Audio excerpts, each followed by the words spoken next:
Thank you so much. That was really an impressive list of things that have been doing for several years. And I also would like to highlight my appreciation for an invitation to be here. It's my great pleasure for the first time to meet this excellent city.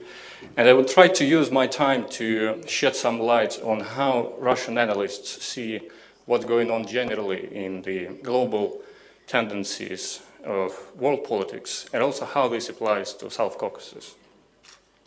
If we can sum up in one word how Russian analysts observe what is the major trend of the global processes currently, this word would be uncertainty. Uncertainty seems to be the motto of the current times.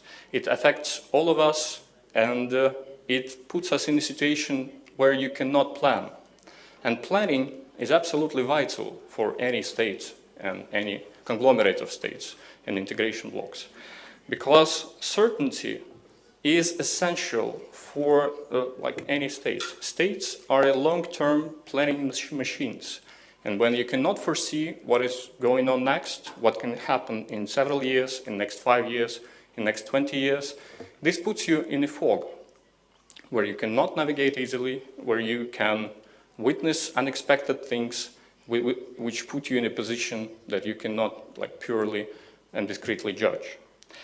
And what are the major uncertainties that we face in the 21st century and which affects all of us to a different degree? The first one is the question of power, how the global power is distributed, how the global balance of power would look like. Would the gravity center of the West would still be the leading one in the 21st century? Will the rise of Asia, of the East, will develop a different gravity center and the power will go there? Will the multi-centric system would emerge, or these two gravity centers would merge into one, and there will be no competition that we had? The second question of stability. Who is the main destabilizer? Is it a rival nation? Is it a general anarchy? Is it a challenge from technology or a climate, or all of them combined? That's a proper question to ask. And the third one is the question of regimes. Seeing all the challenges we all witness, are the regimes still that reliable they have been? International political regimes, economic regimes, trade regimes, etc. These three major uncertainties are grave enough, but I think that we have few good news, which also affects all of us. First, we live in a less dangerous world than it had been in the 20th century. It seems that the 21st century would be a century of abundance, not a century of scarcity. 20th century was the century of scarcity. And it seems that technology promises the world to flourish. And let's hope that will be the case. Interdependence in economic and technology area puts all of us into one boat. When one nation on earth, like China, contracts in its economy, everybody feels it. When oil prices go down or roll up, pretty much everybody feels it. When migration flows go south or north, everybody feels it.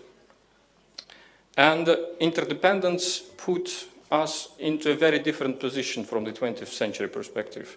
Major war is almost obsolete. Or if we can imagine a major war between gravity centers on the planet, it will be less catastrophic than it had been in the 20th century. It would not imply using the technique or armies as it had been in the 20th century. It would probably be in the field of space competition, cybersphere, and the things like that. But we have few bad news. This sense of interconnectedness of all of us, this sense of abundance, makes it feels like we have a safety net and we can do whatever we like. This safety net permits nations do more, assert themselves more. And we have a role model of unrestrained actions, which is currently, I think, one of the leading characteristics of the global affairs.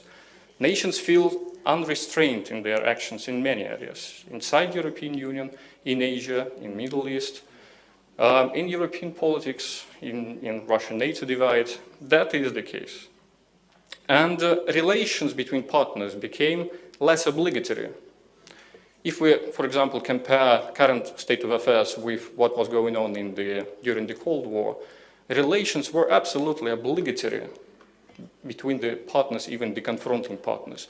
You could not use trolling to one another to highlight the differences. You had to interact, you had to negotiate, you had to talk. Currently, we feel like we can't permit ourselves not to talk. We can't permit ourselves avoid asking and responding to questions. And that's, I think, a very dangerous thing. And I think in particularly fragile regions, like Middle East, this role model of unrestrained actions have led to particularly catastrophic consequences. And that region does not have those safety nets. And hopefully those safety nets would exist in Europe or in different areas still in the future. How all of these characteristics are implied or characterized in the region where we all neighbor, in South Caucasus and for Russia. I think that all of us should be open to all consequences of all the actions that all of us take. There is not one predestined scenario for the future. All options are open. And we're actually in a moment of time when we have a seeds of these different scenarios for the future.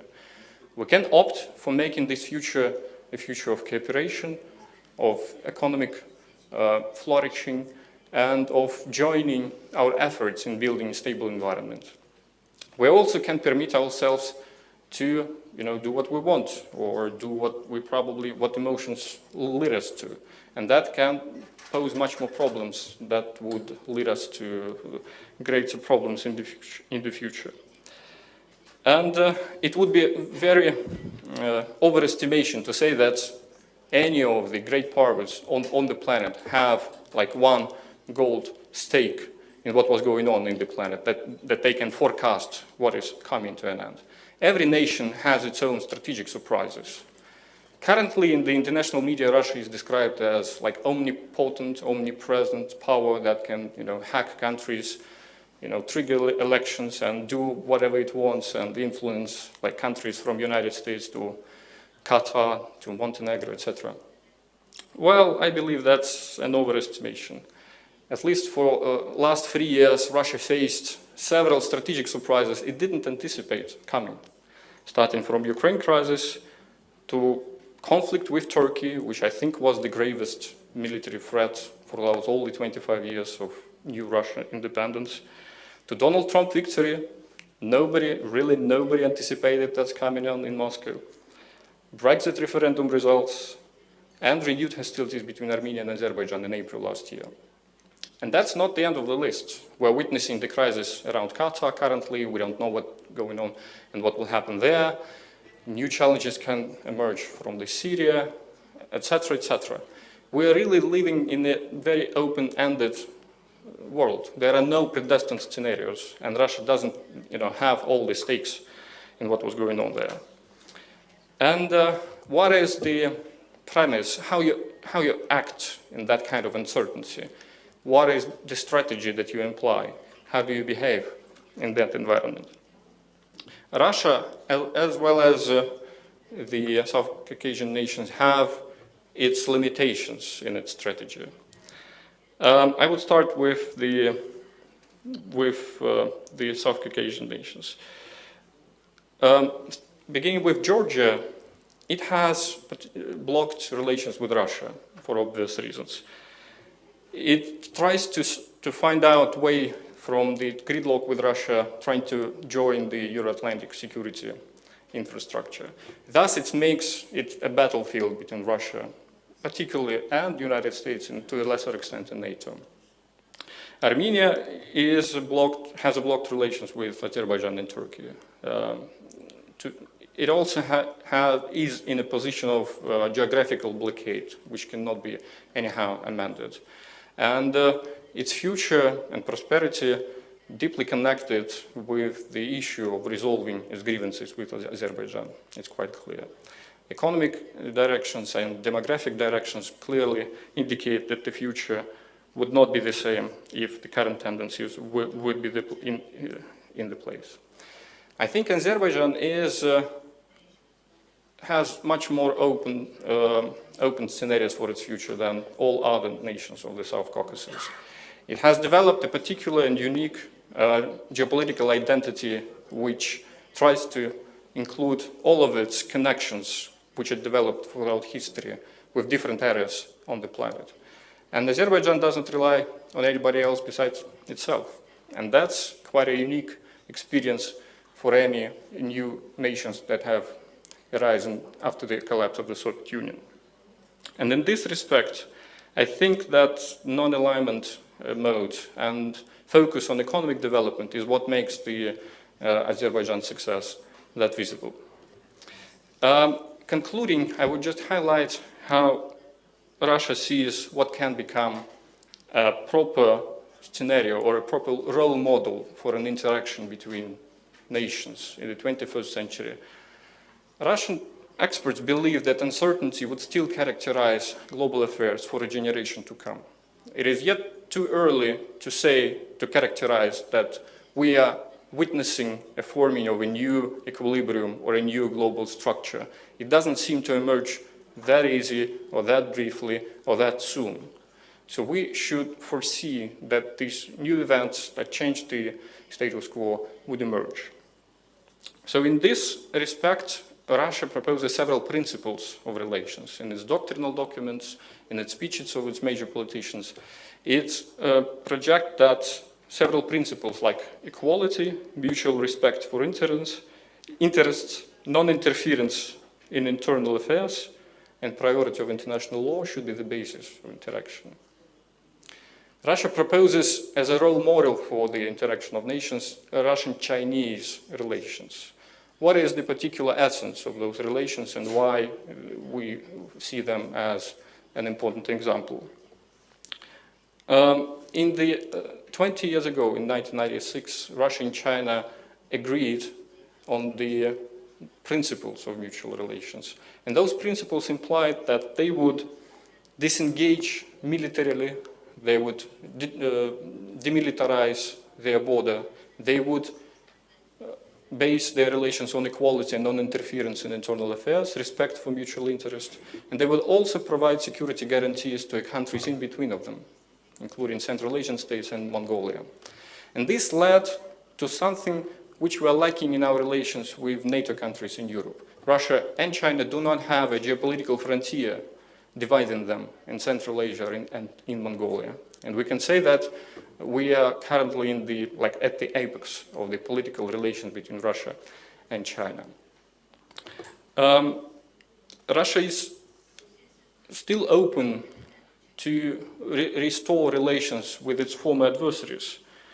Russia, it was particularly visible in the mending of relations with Turkey throughout the 7-month crisis. It took us only 7 months from the point of almost military collision in the Caucasus. If you just see what were the scenarios of military exercises of both countries throughout that 7 months, it was clear that the military solution for this crisis was also on the table.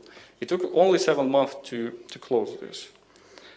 Also, Russia is mending its relations and closing ties currently with Japan, with Kingdom of Saudi Arabia, and even with the United States. Russia is open to reestablish what it calls a strategic partnership. In leading Russian strategic document of 2012 on foreign policy, there are like 5 prerequisites for establishing strategic partnership with the United States.